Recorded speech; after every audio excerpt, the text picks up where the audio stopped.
Tanse Nitotemtek. Hello, everyone. Hope you're having a fabulous day.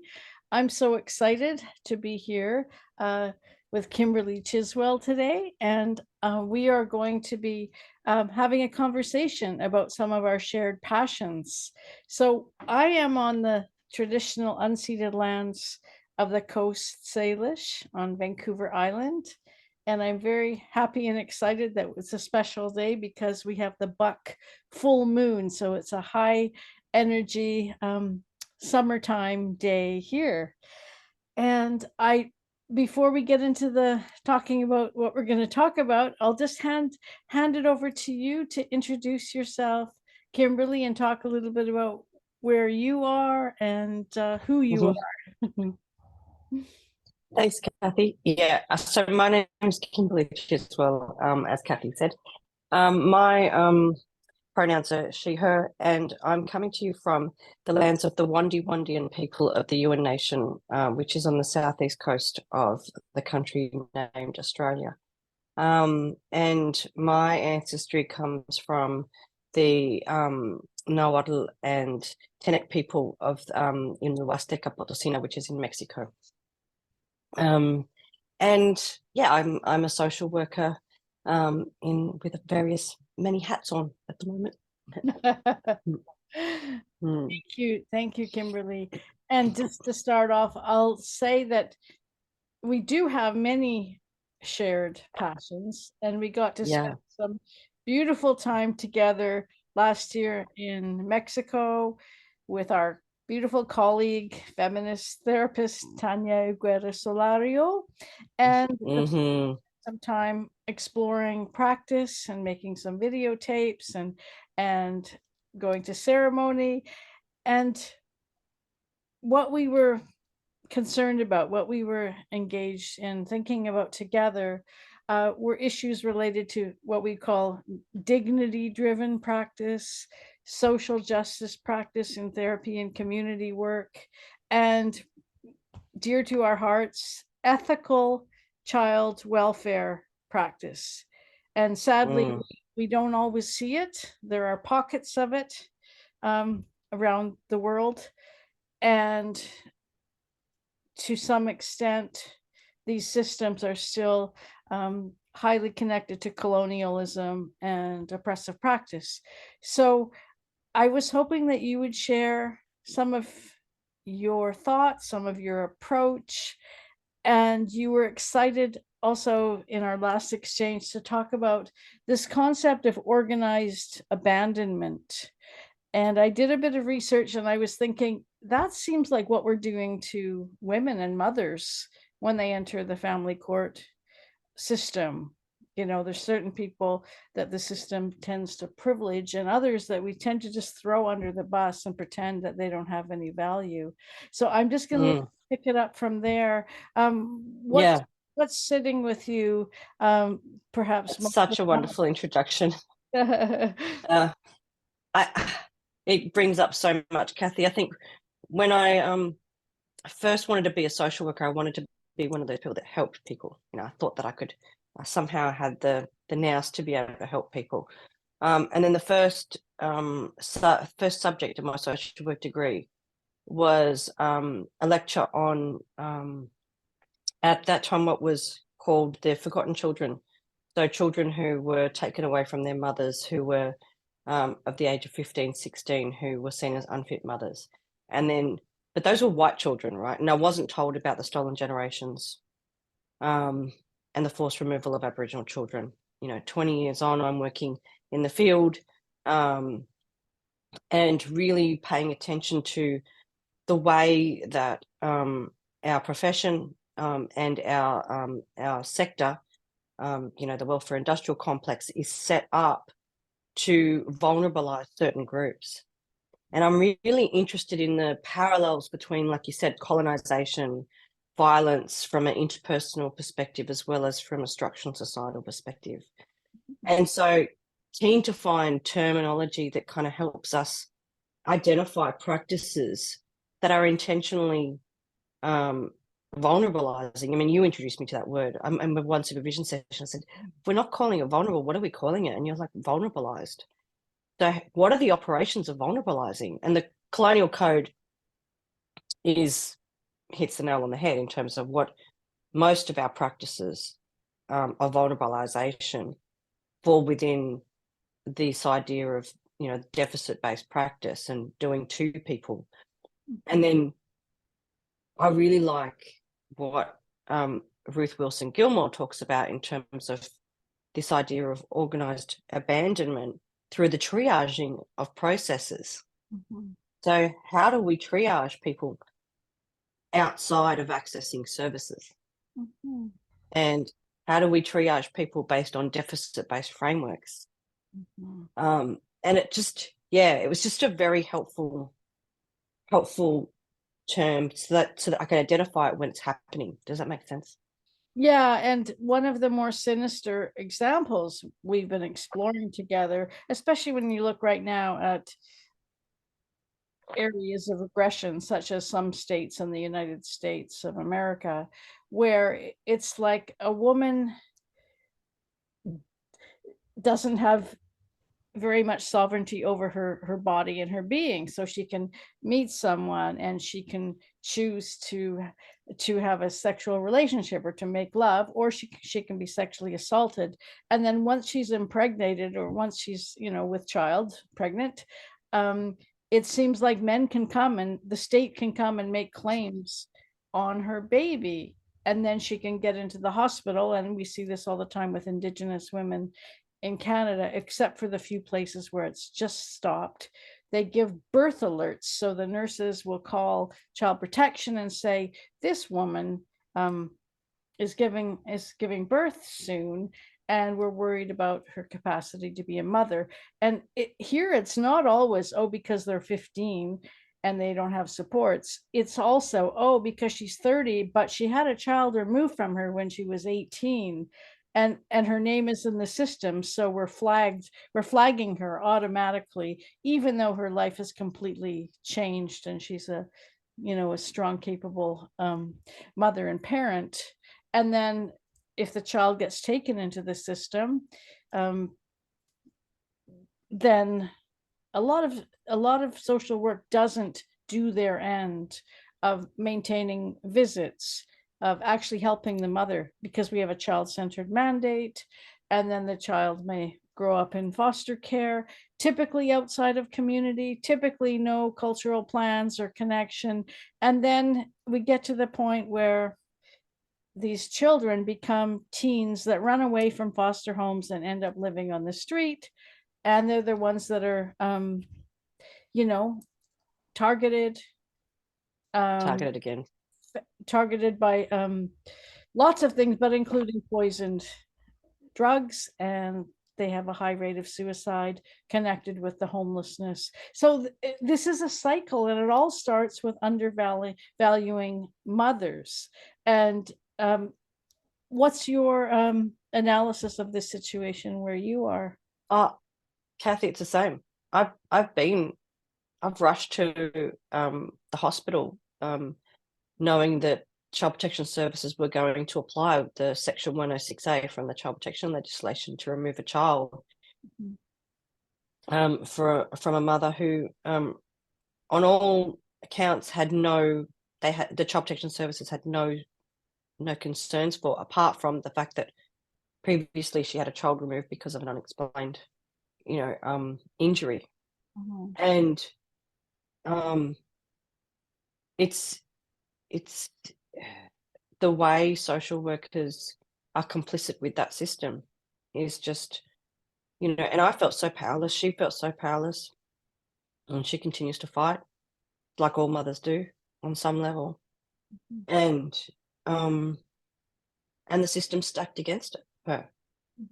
And she's blamed for it all, And we use this term, Cathy, I think I've heard it 10 times in the last week. She had her children taken from her. You apply the 4 operations of the language of violence to that. Who's responsible for the taking, for the stealing of these children? She had her children. It's it's so we have to be so vigilant about the language that we use and how what is done in the name of, you know, statements like that. Yeah. So we could call the children removees or something like that. But do you want to just back up and tell us what the four operations of language means and the colonial code and the helping professions? Because you referred to that a bit earlier. Oh yeah. So these are my two favorite concepts coming out of, well, not, you know, shouldn't, you know, hierarchicalize them, but I just find them so helpful. The colonial code comes from the paper from Alan Wade and Nick Todd, Domination, Discourse and Psychotherapy, which draws a parallel between the practices of colonizing and invading, the settler colonial agenda, and psychology and psychologizing practices. So there's a few steps to it. You know, the premise starts off with, you know, you are deficit, you know, you either the native or the service recipient. You know, I am proficient, you know, I'm educated.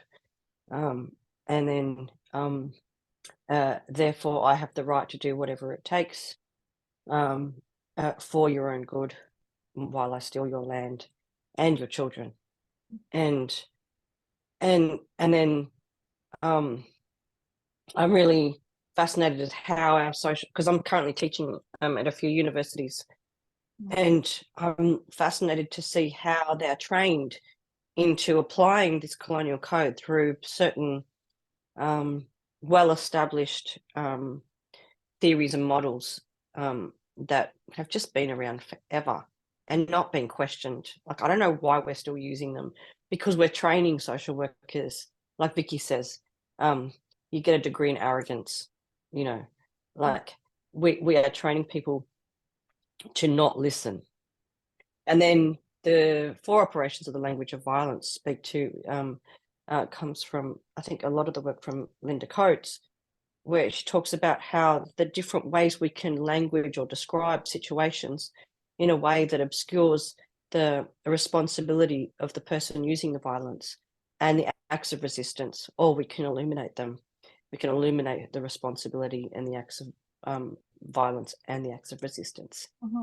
And those I'm really passionate about applying both the colonial code and the four operations of language of violence to systemic violence, to state sanctioned violence. And I was talking to a social worker the other day, and he said, but what if it's your job? You know, what if it's your job? And I said, well, there's a difference between your job and your ethics. So what are you going to choose? And, you know, a lot of these people go into the sector thinking they're going to help. And they're not really told about how they are going to be invited into becoming agents of the policing state, you know, agents of social control.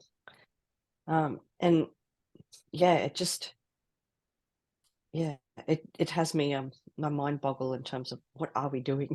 You know, well, what are we doing in this sector? You just made me think of kind of a slightly new thought. We've often said that, oh, social workers need more cultural training to learn about Aboriginal people, but maybe thinking that was an oversight, but maybe it's not an oversight. Maybe when you have those tools and you're just working, it's actually easier if you don't know very much about the people you're doing it to, right? Well, there's that, but it doesn't, knowing, having some sense of compassion or, you know, potential value, like, you know, towards a particular group, doesn't make, from my perspective, does not make a difference to what is being done to. You know, I was in a workshop recently where the intention was to review a process where Aboriginal people are disproportionately affected by that process. and they showed a video of this beautifully filmed video of Aboriginal children playing by the river, Aboriginal children with their mothers, like spectacular. And the intention was that we were going to somehow be more compassionate towards Aboriginal children or have them at the forefront of our thinking. Mm. But what was completely missed in the whole thing was the elephant in the room, which is white supremacy. These are tools of white supremacy. These are tools of the settler colonial agenda. No one is naming it. No one. And so, yes, respect people of all cultures, and in particular, Aboriginal peoples who have suffered for so long, and silenced and oppressed by systems that keep changing in order to maintain that oppression. But when are we going to name the white supremacy and the settler colonial agenda is the name of the game? Excuse me.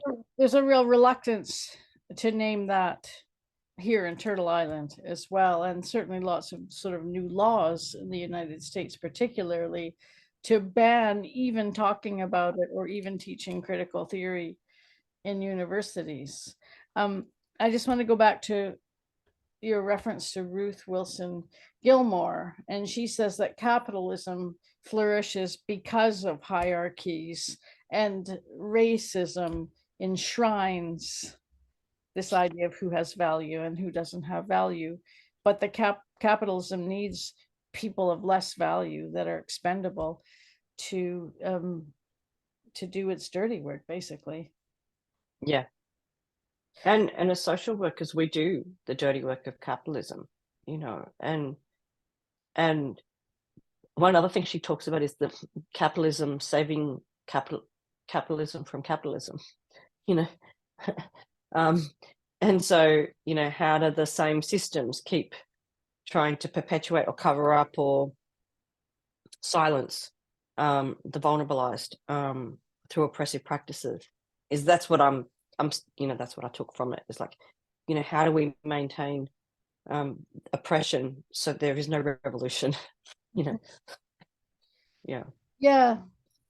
So Vicki Reynolds says that, all of us in this kind of social work arena, we're doing the mopping up from the lack of social justice in society, and other people don't have to see it. Certainly in Canada, many people in the mainstream have no idea what's going on in the child protection system, and many would just rather not know. And talking about that river, I used to use the metaphor of a boat or a canoe. It's like, this canoe is going down the river, and the social workers are on the side of the river, and they see that the water is rough. And so basically the ship is sinking. So they go and they throw the parents in the water, and they take the kids, they take the kids out of the boat, and they let the parents, go on to their peril. And so one of the things I've been saying is we have to end child-centered social work. We have to make it mother and child centered, but maybe that is just like twisting a bolt on the Titanic. I mean, maybe like you say, it's not just adjusting one of the tools, but really looking at this, holistically and systemically. What do you think?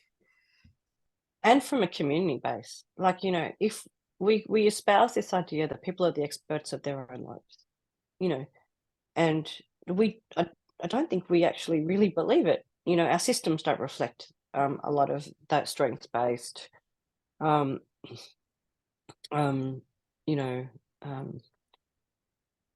incentive, whatever you want to call it. We don't.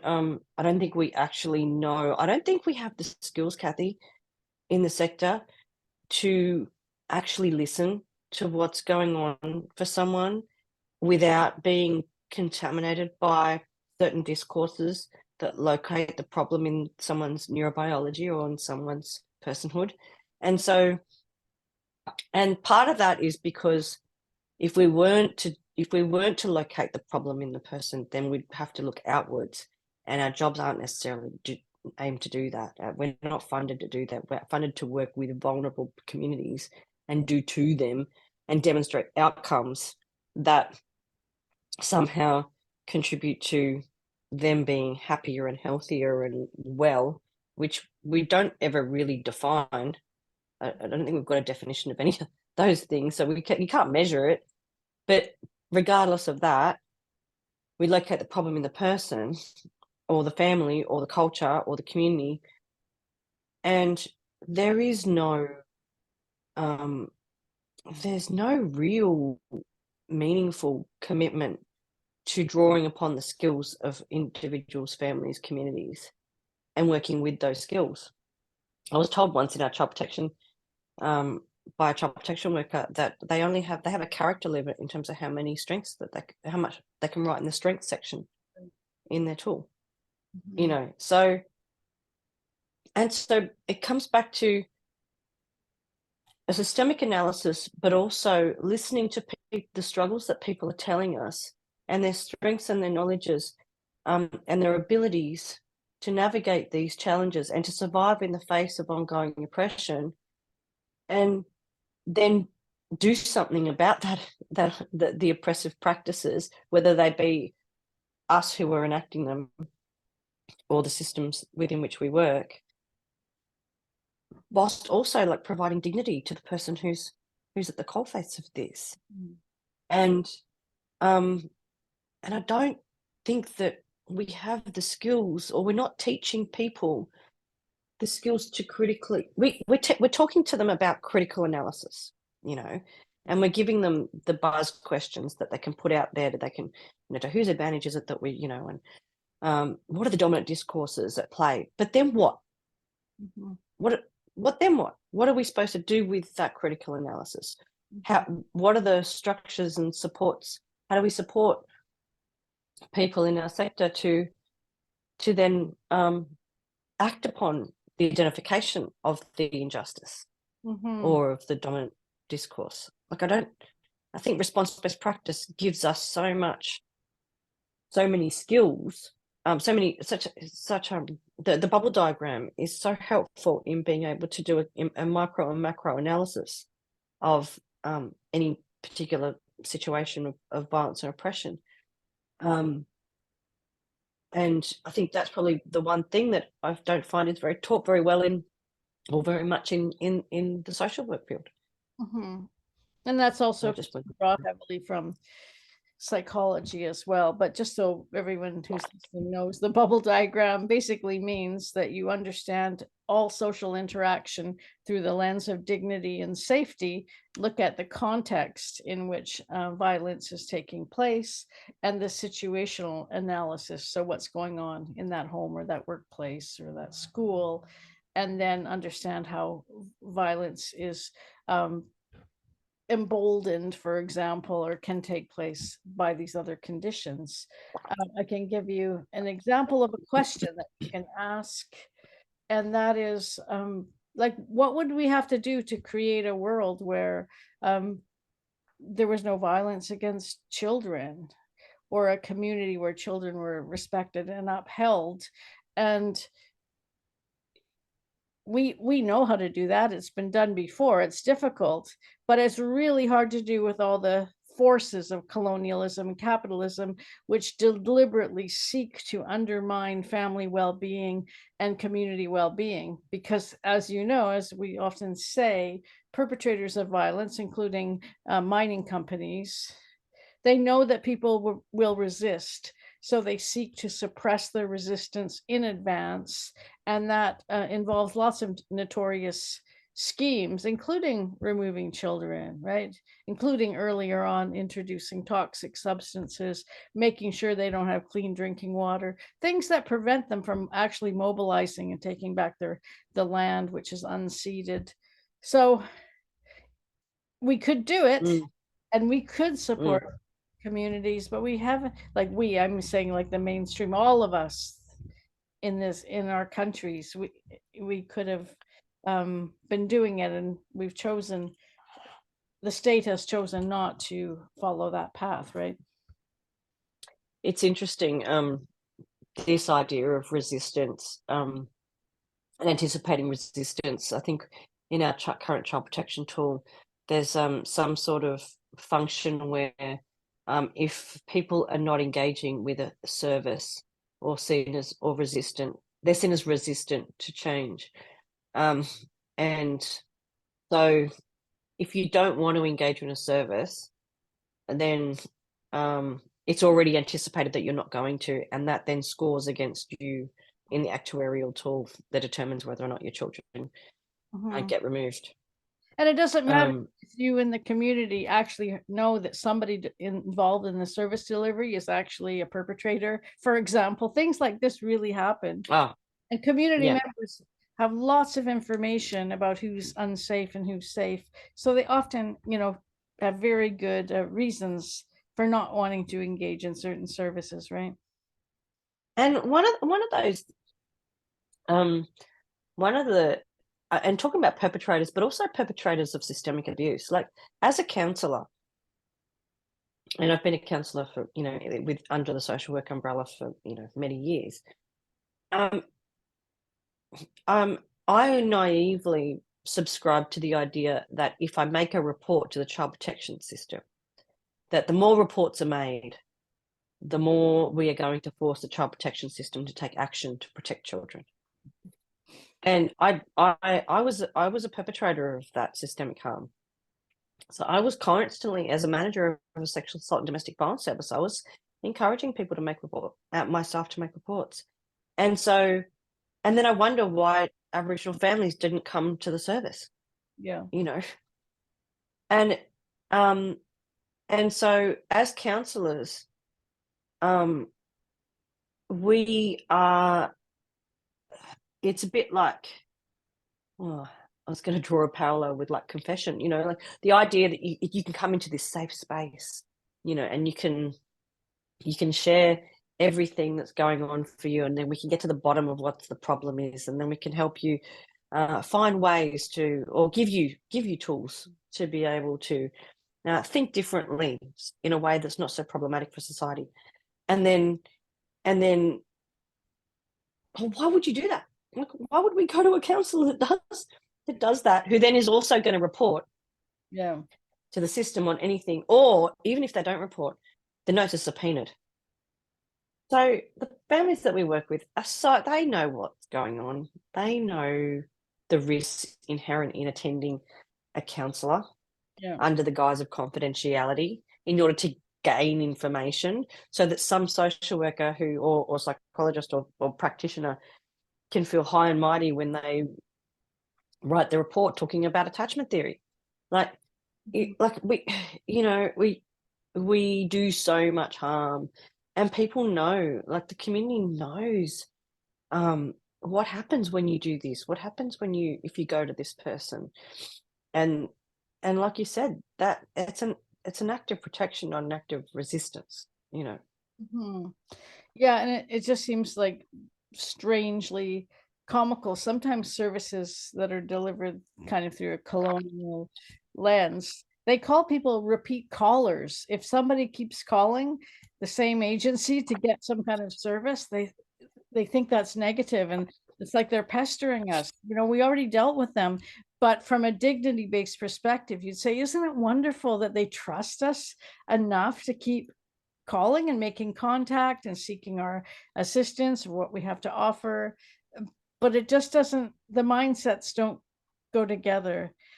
So when people say, well, like, what do we do? And, I'm a social worker, and I actually don't want to support colonialism, or I'm a good person and I feel offended by your conversation, whatever kind of response we get, I would point people to the islands of safety to start with.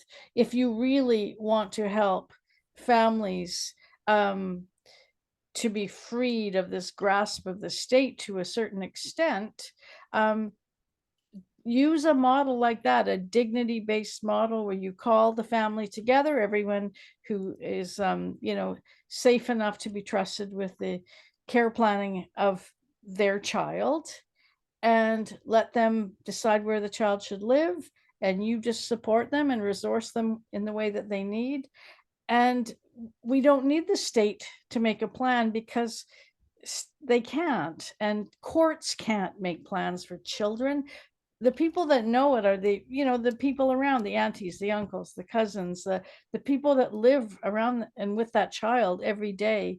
They are the ones that know, and they really know about safety, because they also know if there are dangerous people in their family or community too. So it's not impossible. Maybe we can't, you know, do everything. Maybe we can't stop all the mining companies at once and protect all our lands and, counter sexism and misogyny, but we can hand over some power, or use the power that we have, um, ethically, in terms of creating space for people to do their own work. Is that possible where you are?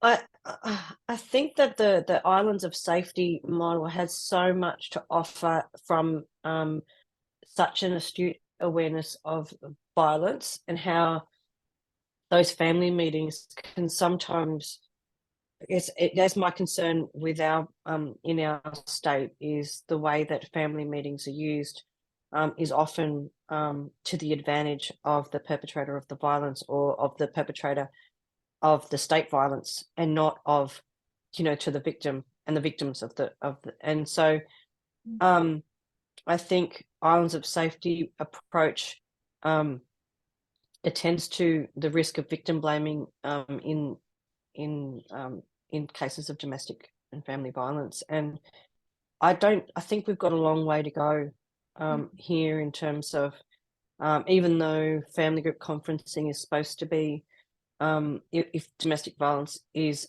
a concern, they're not supposed to do it, but they do anyway. And part of that, I don't know, I'm guessing, is because, one, they're contractors and they get paid to, and two, it's, they're requested by the state to do it. So, what we often find is that the father's family will be a lot more dominant and present at the meetings, and the victim or the victim's family, or the victim doesn't want her family to go because of the shame, the blame that's put on her because of her experience of violence. Like, victim blaming is so part of our day-to-day vernacular. And I think that's what I'm really passionate about with the work with Inside Exchange, is trying to change our understanding, or provide more accurate understandings of violence, so that on a societal level, we more accurately describe what happened, and then with that more accurate description, we can make plans that reflect the actual concern, rather than some sort of psychologized concern. And I think, speaking to this idea that you mentioned before around the people who repeat callers, here they were called frequent flyers, and it's being part of many services where we've had to justify our outcomes based on throughput, or whether or not people return. On the one hand, you're judged for not being accessible and people not coming, but if they come too much, then you're creating a dependency. And and then this idea, there are certain people in society deserving of ongoing care and support, for example, by general practitioners or doctors. That's seen as a norm, but accessing ongoing care and support for victims of violence is seen as, well, you obviously haven't done the work to stop her from having men being violent towards her, so therefore she no longer should have her children, and that kind of, like, the inherent judgments that are made about who's deserving and not deserving, it comes back to that idea of triaging, and Ruth Wilson Gilmore talks about, her definition of racism, which talks about premature death, the systems that that funnel people into experiences and oppression that ultimately leads to premature death. And yeah, that's what we're doing on a day-to-day basis, because we're coming up against economic rationalist arguments that about the justification of services for people who are experiencing violence, as if violence was not normal, you know. Yeah, you bring the conversation around to a really important point, which is the people that are abandoned by the state. Do we, if that's us, we make community, we band together, we fight for our own housing block, and we say no thank you to the state. We will, even if you offered us your services now, we decline because they're so not fitted for us, and we will find our own ways. Is that the point where many people are reaching, or is the oppression of the state just too heavy that you can be, on the one hand, abandoned by it, and the other hand targeted by it at the same time?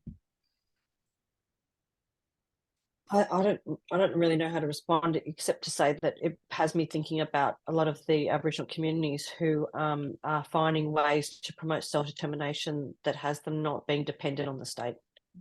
And so, yeah, becoming self-funded so that you can run the service in the way that you want to run the service, or create the housing co-op in a way that is going to be sustainable for that community. Yeah, there's always been, right? There's always been pockets of communities that have found ways around the system. There are some people that are just more targeted by the system than others.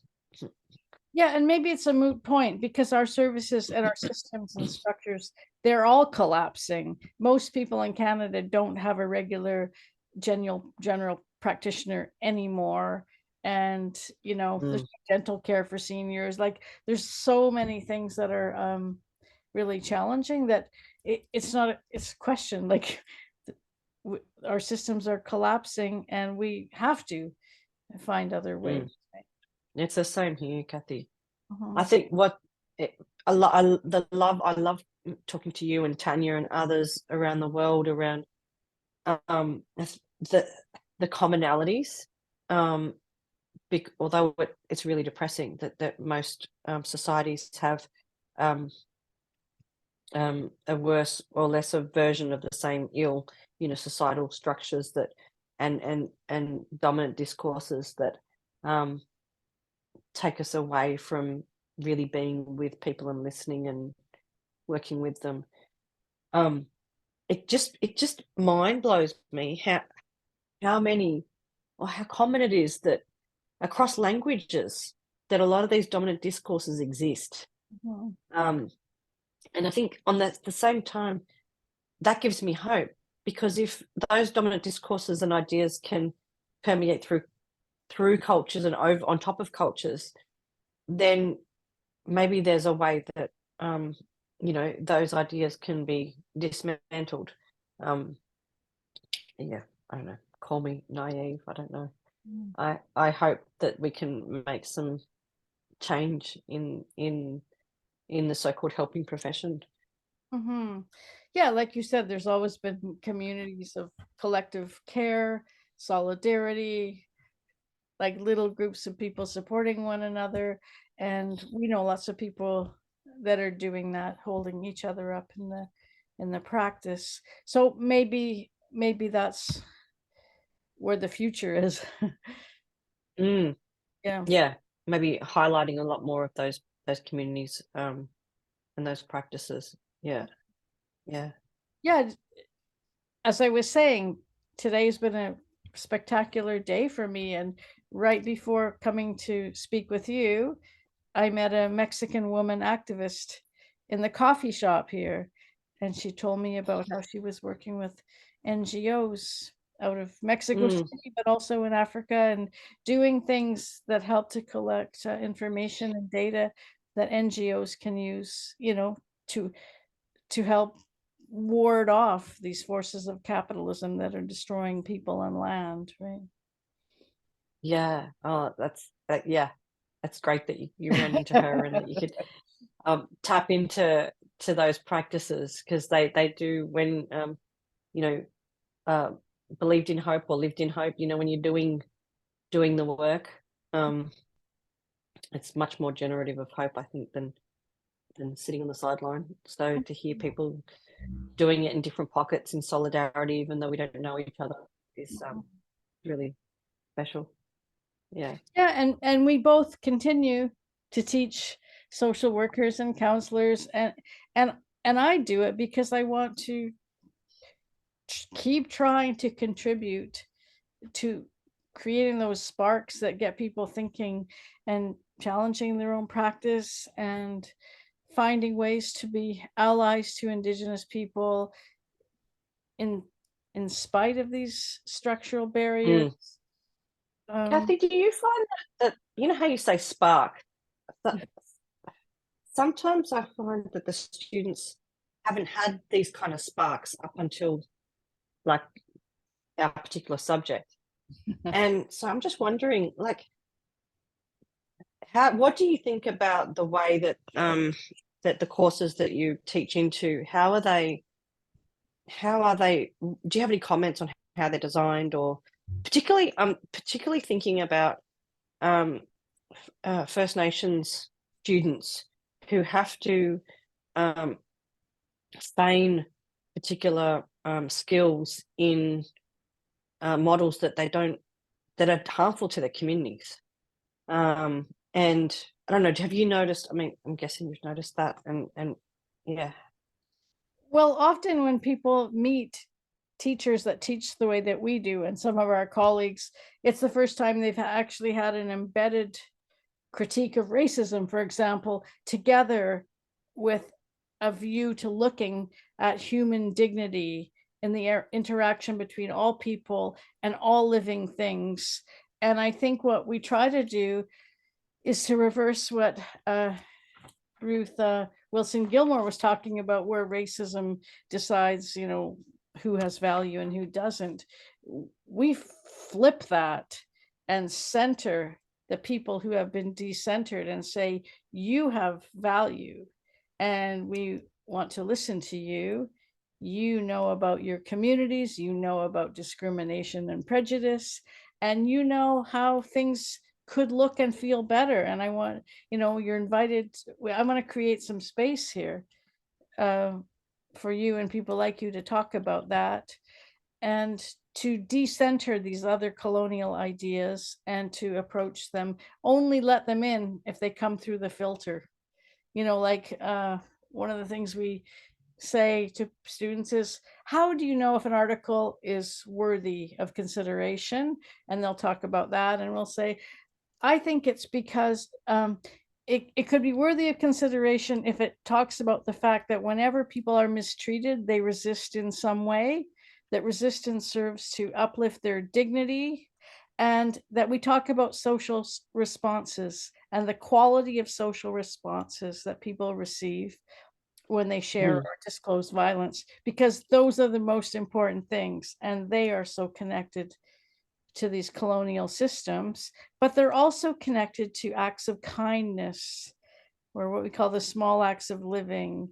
And when we can, I don't know, really raise that up as an important teaching, when you can respond in a helpful, positive way that reaffirms the value of that person and shows them that this wasn't their fault, this act of violence, and we can help make them safe, I think it does something on a cellular level. And I have to say, a lot of university classes in our field really don't go there. Yeah. Which, and they didn't really go there when I was studying either, Cathy. So, to come back into the university sector in the way that I'm currently am, and seeing it across several universities, and just going, this is not a coincidence that that these things are not being taught, and So, what are the social structures, and how have academics or universities colluded to, maintain these particular ideas at the expense of certain groups? Is like where I'm kind of like, wondering. Because where I've learned how you talked about people's acts of resistance and understandings of discrimination and prejudice. I've learnt that through the people that I work with, through the community members. I haven't learnt that through my degrees. I mean, I might have learnt it through activist networks, but not necessarily directly from any kind of, social work practice. And so I I really am keen to kind of extrapolate some of the practices, the intentional practices. If you take the idea that the system ain't broken, it was designed this way, then what are the design features within our education systems, within our funding structures, within our social service sector, within our legislation, within our policies that that funnel people into the welfare and prison industrial complex. How are we doing that? Because I don't know that. I think in the social work profession we kind of allude to the fact that we do that, and that there's a potential to do harm. But I think that the terms like organized abandonment, really help me to kind of go, okay, this is planned. This is planned, it's intentional, it's strategic, it's thought out, it's maintained, and so how do we get skillful at naming those structures and those processes, so that, almost like what we do with perpetrators of violence, know how grooming takes place, how threats and coercion take place. We're very good at talking about typologies of interpersonal violence, but I don't think that it's maybe that we're very good at naming typologies of institutional or social work violence. I'll just share briefly. There's a film called The Corporation, and what they do is they look at corporate behavior through the lens of the DSM, and they decide at the very end that the corporation is a psychopath or a sociopath. I just want to share one quick story before we wrap up, Kimberly. I feel like there's an energy that's working with us. I don't know if it's the spirit of justice or something, but I think of the quote, the arc of the moral universe bends towards justice. And just this week, a building at McGill University called the MK Ultra building, that's where the CIA did experiments on Indigenous people and other people. They've just found more bodies under this building. And that the remains of children, Indigenous children, have been, showing up, rising to the surface across Turtle Island quite recently. And it's just interesting, the timing.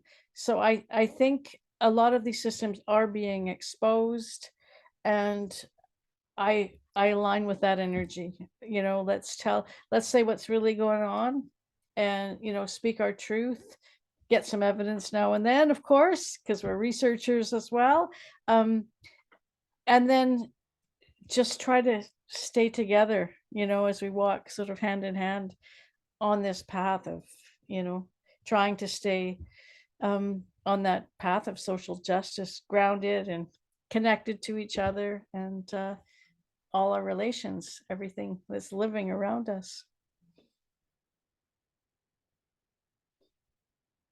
Oh, I can't hear you, but you do get a last word as we move towards the end here.